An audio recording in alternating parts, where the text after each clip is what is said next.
Assim é o pode futebol. falar, pode falar. Futebol é assim, né? Futebol é assim que funciona. Agora, reconhecendo os méritos do adversário. Inclusive a favor dele, o futebol fez muitas vezes isso. A jogada do gol da vitória do Atlético Mineiro é uma jogada, não é igual, porque não existem jogadas iguais no futebol, não existem jogadores iguais, por mais que sejam parecidos, ou técnicos iguais, por mais que enxerguem o jogo do mesmo jeito. Mas a jogada, com vitória de um jogador no duelo pessoal, abrindo espaço para quem chega, o Palmeiras já ganhou esse Palmeiras do Abel, centenas de jogos com o Flaco, com o Vitor Roque, com todo mundo. Já foi reativo. Isso, então. Agora, eu só não acho legal quando ele insere essas coisas, vocês e as narrativas. O Palmeiras tem esse jeito de jogar que o Abel descreveu. Ele continua sendo um treinador que merece ser elogiado, porque talvez ele seja o único técnico. E é assim, elogio, crítica, às vezes não tem nem elogio e nem crítica, e o futebol é assim também. Porque ninguém só merece elogio ou só merece crítica num determinado momento ou ao longo da sua carreira. Sim. Então, há coisas para ser elogiadas, há coisas para serem elogiadas e criticadas no mesmo jogo, na mesma entrevista, na mesma semana. Então, quem anda no futebol, eu gostei dessa frase, quem anda no futebol deveria estar acostumado a isso também. E o Abel, ele ainda não se acostumou. Que se um dia você o critica e no outro você o elogia, não é que você você tem opiniões que não se sustentam. Isso. Você está apenas fazendo o seu trabalho conforme aquilo que você acredita e pensa. E tentando ser justo. Há quem não se preocupe em ser justo? Sim, em todos os lugares. Não dá para generalizar. Não só no futebol. Então, assim, por que ele merece ser elogiado? Porque, embora ele não tenha tido paciência nos últimos meses para dar entrevistas mais elaboradas sobre futebol, que ele prefere a escolha dele, falar sobre outros assuntos, ele continua sendo talvez o único treinador top no Brasil que fala sobre o próprio time sem melindre de entregar segredos para os técnicos adversários. Ele acabou de falar, o Palmeiras tem 3 rotas de ataque, uma, outra. E às vezes ele elabora, quando perguntado sobre isso, sem nenhuma preocupação de, o outro treinador está ouvindo e vai me pegar. Não, ele não tem essa preocupação. Por quê?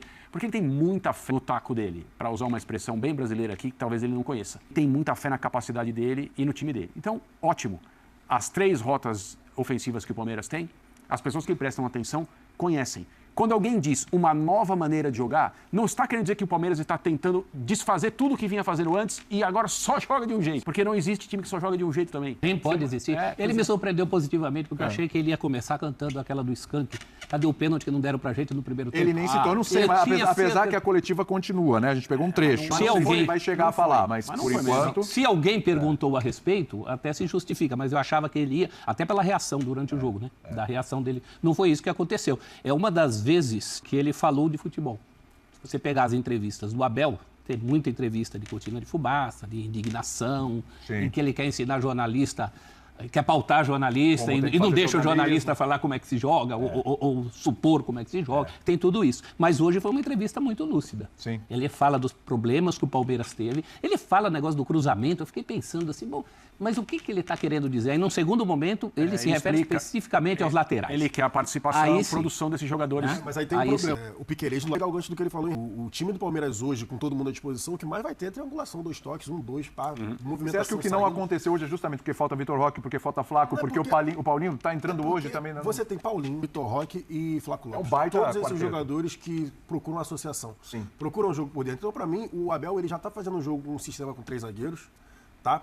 Com uma linha de 5 ali no meio com 2 alas e vai misturar. Vai ter dia que ele vai colocar um cara de referência e 2 atrás, vai ter dia que ele vai colocar 2 caras lá na frente e só um por trás como meia, como foi o Maurício. Né? O Maurício, por exemplo, né? O Maurício ou o Arias com Flaco e Vitor Roque. Ou então, em algum momento, vai deixar só o Vitor Roque e 2 por trás. Um Paulinho e um Arias mesmo por trás também. E aí ele vai conseguir fazer essas jogadas de interior que ele estava dizendo ali por dentro, porque são caras que jogam com muita facilidade com 2 toques. A bola vem de primeiro, o cara tá de costas, ele já quebrou o pescoço, já viu que o Flaco ou o Vitor Roque estão fazendo ali o pivô, já deu o tapa e já saiu para receber a bola no espaço. E nesse tipo de movimentação, você jogando com 3 zagueiros, o ala vai na linha de fundo. Então, pelo lado esquerdo, você está bem servido. O Piquerez é um cara que chega, o próprio menino é o Arthur Gabriel. O Arthur Gabriel muito bem também, inclusive, que também chega bem na linha de fundo. A questão é o lado direito. Por quê? Porque o Giai não é nenhum primor na ala. Os melhores momentos do Giai com a camisa do Palmeiras foram de terceiro zagueiro pelo lado direito. Perfeito. E se o Alan lá, o menino, né, ele é canhoto. Então também não vai ser o de atacar o corredor. Então, para mim, a pergunta também do outro companheiro ali, né, falando em relação às cifras, se era uma questão específica, né, ao Danilo Santos, talvez até lateral com características mais ofensivas, né, ala pelo lado direito, possa ser um alvo do Palmeiras. Ou então desenvolve, né? Também. Porque isso é uma coisa que ele já fez com diversos jogadores. Claro, claro. Mas comprovadamente, comprovadamente. O Scarpa talvez seja o caso mais clássico daquilo que o Abel enxerga que ele pode fazer e nem o próprio Scarpa enxergava que Mas podia. não tem dúvida, inclusive o Zé Rafael, ele avançou de posição, né? Talvez o Alan aberto para justamente ter uma diagonal do Paulinho pelo lado direito. Também. Você fecha aí que a gente tem que ir pro break, quero te ouvir e vou jogar uma perguntinha também pra você sobre a estreia do Paulinho, a reestreia do Paulinho. Não, já... É um gosto de estreia do Paulinho, né? Faz tanto tempo. A reestreia do Paulinho, tua avaliação. Eu ia falar sobre isso também. O Abel fala, hoje faltou arrematar mais de longe para testar o goleiro, né? E o Palmeiras teve algum espaço para isso, mas preferiu tentar infiltrar num terreno congestionado. O Atlético baixou Tomás Pérez um volante para fazer uma linha de 5 em muitos momentos e o Palmeiras seguia insistindo em entrar com o Maurício, com o Paulinho, porque são jogadores, né, que além de se associar, geram espaços, né? O Arias também faz isso. Faltou até um entendimento de jogadores de, o Everson não trabalhou no primeiro tempo. Vamos tentar queimar uma bola de fora da área, tentar surpreender, isso aconteceu pouco.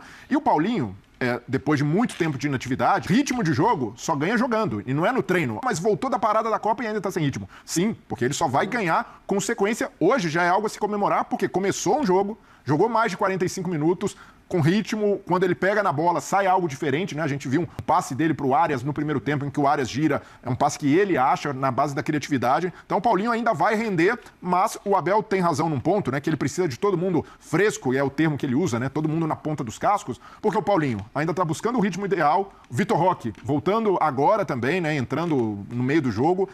O Flaco Lopes ainda fora, também fora. Felipe Anderson voltando hoje. O Sousa, que tinha ido bem contra o Coritiba, de fora. Então, por isso, no final ele precisou lançar o Heitor, o Arthur Gabriel, jogadores muito jovens. E aí você pode falar, nossa, mas outros times têm mais dilemas que o Abel, né? Tem menos profundidade de elenco. Mas para um time que luta pelos objetivos do Palmeiras, de título em das competições, quando ele tem tantos desfalques, isso pesa. E nesse ponto ele tem razão, mas tem razão também quando ele reconhece o mérito do adversário, que o time dele não foi capaz de furar o bom trabalho defensivo executado pelo Atlético hoje. Intervalo no nosso linha de passe. Aliás, a gente vai pro intervalo ouvindo o treinador do Atlético Mineiro. Nossa, eu achei que era coisa de rádio. A gente vai pro intervalo ouvindo. Sucesso, pegada, né? A melodia. Terceiro lugar na parada. Hoje foi sucesso, Domingues, né? A gente vai ouvi-lo. E na volta, a gente fala do empate entre Flamengo e São Paulo no Maracanã. Sim, isso é uma coisa, né, André, que eu acho que varia não só dentro de um jogo, mas de jogo para jogo.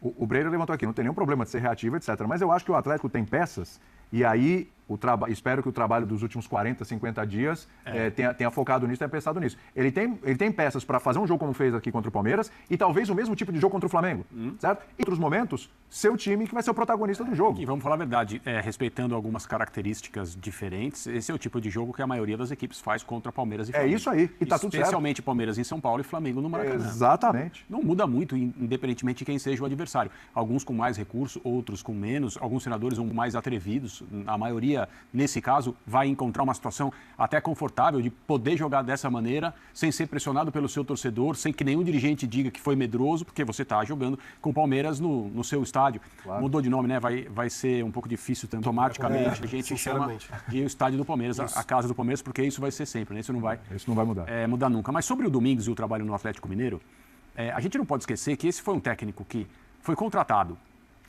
daquela maneira bem comum aqui no futebol brasileiro, quando não existe convicção de nada, só existe um problema para ser resolvido, né? Uma cadeira a ser preenchida, porque o ocupante anterior não está mais, e tudo deu errado, e é preciso trazer alguém. E aí, naquele caso que, entre os alvos, existem os técnicos que não estão trabalhando, aí não importam as suas características, o que fizeram nos empregos anteriores, se foram bem, mal, mais ou menos, como jogam, o que falam, né? Nada. Dá uma olhada na aceitação de rede social. Antes do treinador chegar. As características do elenco do Atlético versus as características dos últimos trabalhos desses técnicos todos que estão disponíveis, porque evidentemente não estão trabalhando. E o Eduardo Domingues, que você elogia, e eu me lembro da gente ter falado assim, o Atlético, se trouxer esse treinador, vai demonstrar que pensou um pouco fora do que é o normal por aqui. Não foi numa bola de segurança, embora não exista, né, bola de segurança. É tudo teórico, né, na contratação de treinadores, na maioria das vezes, aqui no Brasil. Mas aí chega um técnico que não conhece o futebol brasileiro, não conhece as dificuldades que a gente tem aqui. O máximo que ele pôde fazer antes de assumir o Atlético, e obviamente ele assumiu o Atlético porque entendeu que a oportunidade profissional era importante, a oportunidade financeira era muito importante, porque nós chegamos num ponto aqui no Brasil que nenhum clube, a enorme maioria dos clubes não paga. Então, ofereçam-se os salários mais exorbitantes possíveis. Não serão pagos mesmo, né? E tudo fica normal. E com essa situação, há clubes no Brasil, e eu não estou falando agora de Palmeiras e Flamengo, que pagam salários para jogadores que eles não encontram em nenhum lugar do planeta. Nenhum lugar do planeta. Então, com isso eu estou querendo dizer que é óbvio que o Atlético fez para o Eduardo Domingues uma proposta salarial que ele considerou atraente. É lógico. Melhor do que ele tinha e melhor do que ele poderia almejar no futebol argentino, porque já não existe comparação também há muito tempo entre o futebol argentino e o futebol brasileiro na questão dos salários para técnicos e para jogadores. Só que aí o cara chega aqui e ele se depara, depois de algumas ligações telefônicas, depois de conversa com companheiros, porque tem muitos argentinos que estão aqui ou estiveram aqui, e ele tem que resolver os problemas. E pelas informações que a gente teve, já houve situações em que ele próprio, logo depois que chegou, se convenceu de que não tinha como resolver o problema e colocou todo mundo à disposição ali. E ele ficou, e as pessoas que tomam as decisões no Atlético foram ali concordando com ele. E esse é um caso raro de um treinador que eu brinco, né, que esteve no portal de transferências e voltou. Porque quando você entra e não ganha 10 jogos em sequência, o que é raríssimo, você não volta. Sim. Porque você está por uma derrota ou um empate em casa de um dirigente virar e falar assim: a pressão foi muito grande, nós infelizmente tivemos que tomar uma decisão, não gostaríamos, agradecemos o Eduardo pelos serviços prestados e desejamos sorte na sua próxima aventura. Mas não, ele conseguiu escapar de tudo isso. E a vitória de hoje mostra a adesão do elenco ao treinador. Então, me sugere que o período da Copa foi bem aproveitado. Parece que sim, parece que sim. Porque o Atlético não poderia recomeçar o campeonato de uma maneira melhor.